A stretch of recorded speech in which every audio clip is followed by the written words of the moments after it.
जय श्री हरि। स्वागत है आप सभी का मेरे चैनल श्री हरि शरणागति में।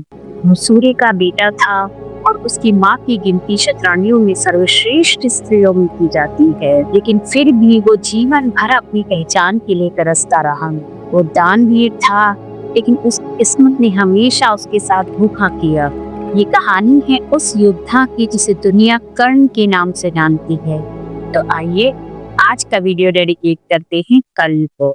हम सभी जानते हैं कि कर्ण का जन्म हुआ था माता कुंती के गर्भ से भगवान सूर्य के आशीर्वाद से, लेकिन माता कुंती उस समय भय के कारण, डर के कारण, अपने कुल के, अपने सम्मान की चिंता के कारण उन्होंने कर्ण को नवजात शिशु के रूप में ही त्याग दिया, एक डलिया में रख के नदी में बहा दिया। माता कुंती के द्वारा त्यागे जाने के बाद कर्ण की किस्मत में उसे मिलाया कुरुवंश के एक साथी अधिरथ और उसकी पत्नी राधा से।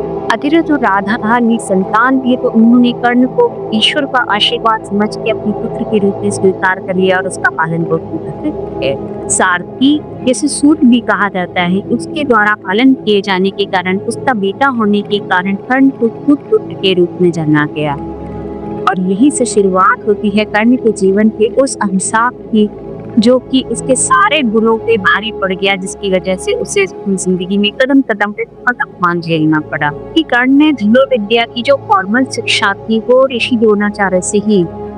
कर्ण का जो धनुर्विद्या का कौशल था वो अर्जुन के टक्कर का ही था, लेकिन इसके साथ ही साथ कर्ण ने महत्वाकांक्षा भी बहुत थी। इस महत्वाकांक्षा के चलते जब कर्ण ने ऋषि द्रोणाचार्य से ही कहा कि आप मुझे ब्रह्मास्त्र की शिक्षा दीजिए, तो द्रोणाचार्य जी ने ये से मना कर दिया कि ब्रह्मास्त्र की शिक्षा सिर्फ एक ब्राह्मण और क्षत्रिय को दी जा सकती है, पुत्र को नहीं। यहाँ से कर्ण को हाथ लगी जीवन की पहली निराशा। लेकिन कर्ण के अंदर सर्वश्रेष्ठ धनुर्धर बनने की जो इच्छा थी, जो महत्वाकांक्षा थी, वो इतनी ज्यादा थी कि कर्ण ने अपने लिए नए रास्ते ढूंढे। यहाँ से उसकी जिंदगी उसे लेके जाती है आगे ऋषि परशुराम जी के पास। परशुराम जी के पास कर्ण ने अपनी आगे की शिक्षा पूरी की। कहते हैं कि जब ऋषि परशुराम के पास भीतर कर्ण अपनी शिक्षा उनके जीवन की पहली शिक्षा, उनका चलाया हुआ एक तीर अनजाने से एक ब्राह्मण की गाय को लगते हैं। हालांकि कर्ण ने अपनी इस गलती के लिए उस ब्राह्मण से माफी मांगी, लेकिन वो ब्राह्मण इतने क्रोधित हुए उनके ऊपर कि उन्होंने ये श्राप दे दिया कि जब तुम्हें अपनी इस धनुर्विद्या की सबसे ज्यादा जरूरत होगी, तब तुम्हारे रथ का पहिया भी जमीन में फंस जाएगा। और इस श्राप ने रूपरेखा रची कर्ण के जीवन के आखिरी क्षणों की। ये श्राप भी कर्ण का रास्ता हो नहीं सका और कर्ण ऋषि परशुराम के पास अपनी शिक्षा ग्रहण करते रहे। कहते हैं कि परशुराम ऋषि बहुत कमजोर हो चुके थे उस समय पर, और एक दिन तो कर्ण की गोद में सटक कर सो गए। उसने कर्ण एक पेड़ के नीचे बैठे हुए थे और एक इक्कू वहां पे आया और उसने कर्ण की जांघ पे, कर्ण के थाई पे काटना स्टार्ट कर दिया। कर्ण की जांघ से खून निकलने लग गया और इमेजिन करिए बिच्छू का डंक कितना पेनफुल होता है, लेकिन कर्ण अपनी जगह से हिले नहीं कि अगर वो हिले तो उनके गुरु की नींद में बाधा पड़ जाएगी। कर्ण की जगह से बहता हुआ खून जब परशुराम जी के शरीर को टच करता है तो उनकी नींद खुल जाती है और वो उठ करके देखते हैं कि इतना जहरीला कीड़ा कर्ण को काट रहा है, फिर भी कर्ण अपनी जगह पे अटल बैठे रहे। उस समय की जो शस्त्र परंपरा थी वो यही कहती थी कि ब्रह्मास्त्र की शिक्षा सिर्फ ब्राह्मणों और क्षत्रियों को दी जा सकती है। तो कर्ण ने जब परशुराम जी को अपना गुरु बनाया था तो उन्होंने अपनी पहचान छुपा ली थी। उन्होंने परशुराम जी को अपना परिचय एक ब्राह्मण के रूप में दिया था। जब परशुराम जी ने कर्ण की ये असाधारण टॉलरेंस की पावर बर्दाश्त करने की क्षमता देखी तो उन्होंने ये बोला कि तुमने जरूर मुझसे कुछ ना कुछ झूठ बोला है कि किसी भी ब्राह्मण में इतनी असाधारण टॉलरेंस की पावर नहीं हो सकती है, इतनी बर्दाश्त करने की क्षमता नहीं हो सकती है। तुम जरूर किसी एक क्षत्रिय की संतान हो। अपने गुरु के द्वारा ऐसी सरकार लगाए जाने पर कर्ण के अंदर कुछ टूट सा गया। वो हाथ जोड़कर अपने गुरु के आगे खड़े हो गया। उन्होंने सूर्य के रूप में अपनी असली पहचान जाहिर कर दी। परशुराम जी को इतना हर्ट हुआ कि उन्होंने कर्ण को फिर से ये श्राप दिया कि जब तुम्हें जीवन में मेरे सिखाए हुए ज्ञान की सबसे ज्यादा आवश्यकता होगी, उस समय तुम इस ज्ञान को भूल जाओगे। अपने गुरु से झूठ बोलने का तुम्हें यही दंड मिलेगा।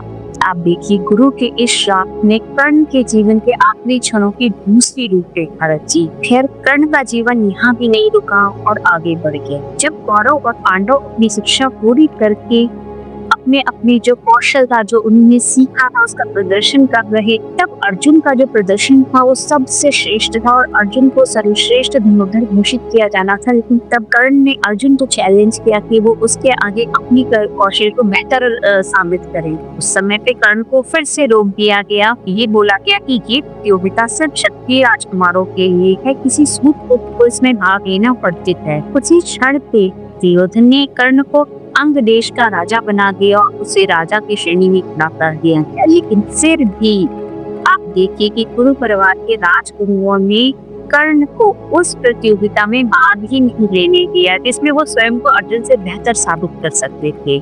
इसके आगे भी कर्ण का अपमान पग पर होता रहा, जो रुका नहीं। अगला बड़ा अपमान जो कर्ण को अपने जीवन में झेलना पड़ा वो हुआ उनका द्रौपदी के स्वयंवर में। द्रौपदी के स्वयंवर में जब उन्होंने स्वयंवर की शर्त को पूरा करने के लिए धनुष उठाया तो द्रौपदी ने उन्हें ये कहकर रोक दिया कि वो किसी सूत से विवाह नहीं करेंगे। जीवन भर कर्ण के गुणों पे उनका सूत तो होना भारी पड़ता रहा। एकमात्र संसार में ऐसा इंसान जितने उससे सूत पुत्र होते हुए भी सम्मान दिया वो था दुर्योधन। और दुर्योधन के प्रति उसकी यही अगाध जो निष्ठा थी, अगाध के संग लॉयल्टी थी, उसके संग जो वफादारी थी, क्योंकि कर्ण के सारे गुणों के भारी पड़ गए। कहते हैं कि कौरव पक्ष में कर्ण अकेले एक ऐसे योद्धा थे जो अर्जुन वध में सक्षम थे। इस बात को अर्जुन के पिता इंद्र बहुत अच्छी तरीके से जानते थे। कर्ण की दानवीरता के बारे में हर कोई जानता और कर्ण की इसी दानवीरता का फायदा उठाया अर्जुन के पिता इंद्र ने। कर्ण की दिनचर्या का ये एक अटूट हिस्सा था कि वो स्नान के पश्चात दान करते थे और उस समय कोई भी आकर उनसे कुछ भी मांग लेता था तो वो उसे दे देते थे। इंद्र ने कर्ण की इसी दिनचर्या, इसी नियम, इसी कमिटमेंट का फायदा उठाया और एक ब्राह्मण का वेश लेकर वो कर्ण के पास दान मांगने, और दान में उन्होंने कर्ण से मांग लिए उनके कवच और कुंडल, जो कि जन्म के साथ उनके शरीर से जुड़े हुए थे। कर्ण के पिता सूर्य थे और सूर्य से इस संसार का कोई भेद नहीं छुपा। कहते हैं कि जब इंद्र ने अपने मन में ये साजिश रची थी, उस समय भी सूर्य भगवान को इस बात का पता लग गया था। उन्होंने कर्ण के सपने में आकर उसको वार्न भी किया था।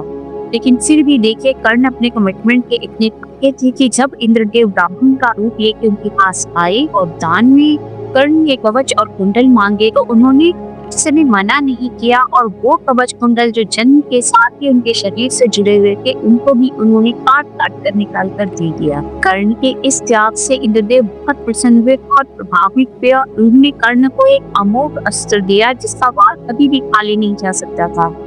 शर्त इतनी थी कि वो अस्त्र सिर्फ एक बार यूज किया जा सकता था। उस अस्त्र को कर्ण ने रिजर्व में रखा अर्जुन के लिए, लेकिन दुर्भाग्य के कारण कर्ण को वो अस्त्र भी घटोत्कच पे चलाना पड़ा। तो आप देखिए कि अपनी पहचान के विरुद्ध जो कर्ण का संघर्ष जीवन भर चलता रहा, उसने उनको मजबूर किया कि वो एक गलत आदमी का साथ जानते बूझते लोग ही देते रहे। और जब माता कुंती ने कर्ण से मिलकर कर्ण को उनकी असली पहचान बताई, उसके बाद भी कर्ण ने अपनी लॉयल्टी नहीं छोड़ी। कहते हैं कि द्रौपदी ने अपने स्वयंवर में कर्ण का जो अपमान किया था, उसका कांटा उनके मन में इतना भीतर तक धंसा हुआ था कि इतने सालों के बाद भी कर्ण ने उसी अपमान के आवेश में आकर के द्रौपदी का दूत सभा में भी अपमान किया। लेकिन कर्ण को बाद में अपने इस काम की इतनी लज्जा हुई कि उन्होंने जीवन भर द्रौपदी का सामना नहीं किया। और ऐसा कहा जाता है कि कर्ण ने अपने इस काम के, अपने इन शब्दों की माफी भगवान श्री कृष्ण से उसने ही मांगी थी। जीवन भर जो कर्ण अपनी पहचान के लिए संघर्ष करते रहे, वो पहचान उनकी माता ने जब उन्हें दी, उसके बावजूद भी कर्ण ने अपनी लॉयल्टी चेंज नहीं की। कर्ण ने अपना पक्ष नहीं बदला। कर्ण ने अपनी मृत्यु को निश्चित जानते हुए भी कौरवों को साथ नहीं छोड़ा। पग पग की परीक्षा और पग पग के शापों ने कर्ण का पीछा जीवन भर नहीं छोड़ा। जब अर्जुन ने अपना आखिरी बाण कर्ण के ऊपर चला दिया था और कर्ण में लेकर के अपनी मृत्यु का इंतजार कर रहे थे, उस समय ही भगवान श्री कृष्ण ने उनकी परीक्षा ली। भगवान श्री कृष्ण फिर से एक ब्राह्मण का रूप लेके उनके पास आए और उनसे सोने का दान मांगा। सोचिए कि युद्ध भूमि में पड़ा हुआ एक राजा उस समय पर कहाँ से सोना लाएगा। कहते हैं कि कर्ण ने अपना दांत जिसमें सोना लगा हुआ था उसको पास पड़े एक पत्थर को उठा के तोड़ा और उसे साफ करके उस सोने का दान किया और अपने कमिटमेंट को अपने जीवन के आखिरी क्षणों तक पूरा किया। कौरव पक्ष में कर्ण एक अकेले ऐसे योद्धा थे जिनका सम्मान, जिनकी तारीफ भगवान श्री कृष्ण ने ही की है। सब पहलू सबसे ज्यादा प्रभावित करता है, ये मुझे कमेंट करके जरूर बताइएगा। वीडियो अच्छा लगा हो तो लाइक और शेयर जरूर करिएगा। अगर आप किसी और विशेष कैरेक्टर के बारे में जानना चाहते हैं तो वो भी मुझे कमेंट करके जरूर बताइएगा। और इसी तरह बने रहिए श्री हरि शरणम के इस यात्रा पर मेरे साथ। Till then take care and stay happy.